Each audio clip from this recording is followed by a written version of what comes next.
today I'm going to show you and explain what went on at the JNMA convention that took place 2 weeks ago in Asakusa. So first of all, here you can see that many people came, and when you enter, they give you a numbered ticket. So in my case, I was 235, meaning I can leave and go back just before the opening and take my place between the 234 and 36. So if you come at like 9 a.m., you get your ticket number 15, for instance. You can just leave, come back 2 hours later, just before the opening, and just take back your place in line. Really convenient, in my opinion. So you don't have to wait 4 hours waiting for the start. You can just come back whenever you want. Really convenient. So here you can see different stands selling a bunch of different stuff. I'm not even sure what all of them were selling here. Like a lot of people. It was really crowded. So a lot of 3D printing stands actually. That's what I mostly saw. A lot were making their own stuff. So there are also some stores selling some new strains like this one with microwave stuff, Green Max, Kaido Atomics. But nothing that I was particularly interested about, but still, it's a nice option. Some had also some nice stuff that I bought I will show later. So you can see that it's really crowded. It's not a convention in the way that they are not showing running trains except one stand. It's just stores and small businesses. So you don't have a Kaido stand or Atomic stand.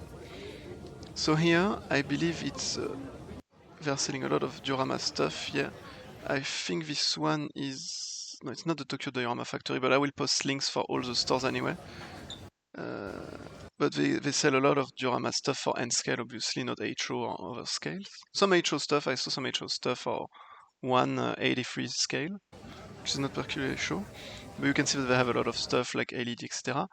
So this store is selling 3D printed stuff that they make themselves, and one of the most interesting model is this military vehicle that they made. I was like, oh, that's fun, but it's also really expensive. But still, it's a nice option to have for people who like this sort of stuff, I guess. But yeah, I found this interesting. But a lot of 3D printing stuff. This one, it's interesting. I will post also a link. He makes 3D printed stuff, but for like subway layouts. So you can see that you have the subway station, the subway tunnels, and it's not as expensive as you would think. I checked the website, it was like 1,500 for some piece, I think. So it's not that bad, but it's an interesting option for people with those sort of layouts.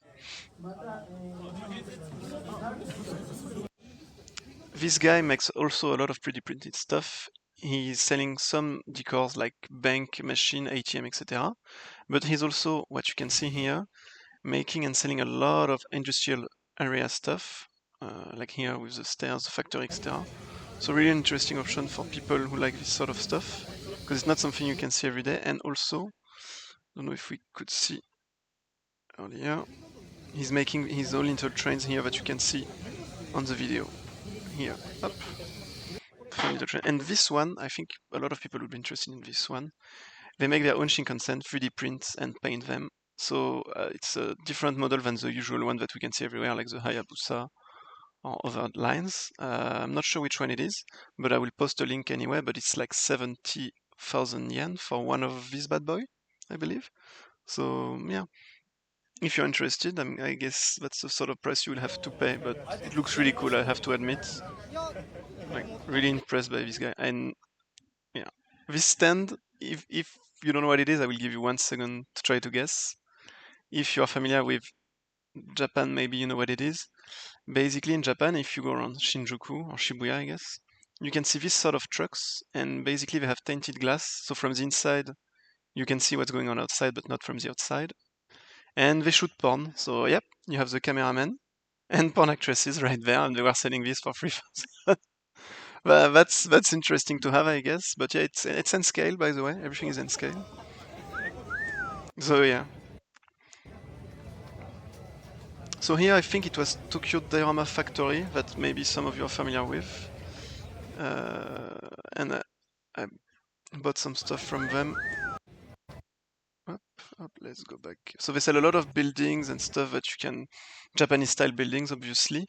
And oh, I see the paper. Interesting facts. I'll talk about it for 5 seconds because if you go to this sort of event, it's good to be prepared. bring cash or PayPay if you have a PayPay account, because some stores will take credit cards and not necessarily the one you expect.